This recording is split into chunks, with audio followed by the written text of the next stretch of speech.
شریعت کے حکم معلوم کرنے کے ذریعے۔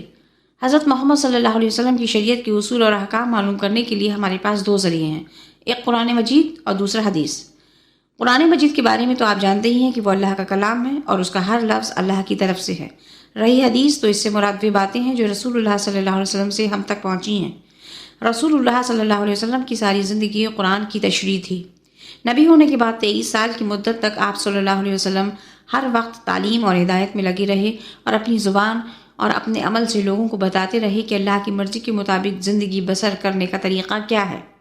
اس زبردست زندگی میں صحابی مرد اور عورتیں اور خود حضور صلی اللہ علیہ وسلم کے رشتہ دار اور ان کی بیویاں سب آپ کی ہر بات غور سے سنتے تھے، ہر کام پر نگاہ رکھتے تھے اور ہر معاملے میں جو انہیں پیش آتا تھا آپ سے شریعت کا حکم پوچھتے تھے۔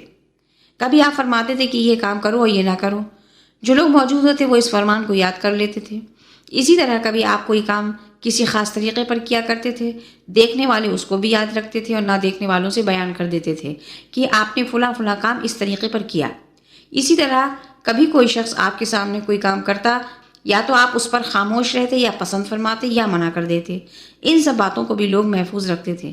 ایسی جتنی بھی باتیں صحابی مردوں اور عورتوں سے لوگوں نے سنی، ان کو کچھ لوگوں نے زبانی یاد کر لیا اور کچھ نے لکھ لیا، اور یہ بھی یاد کر لیا کہ یہ خبر ہم کو کس سے پہنچی تھی، اور پھر ان روایتوں کو دھیرے دھیرے کتابوں میں جمع کر لیا گیا۔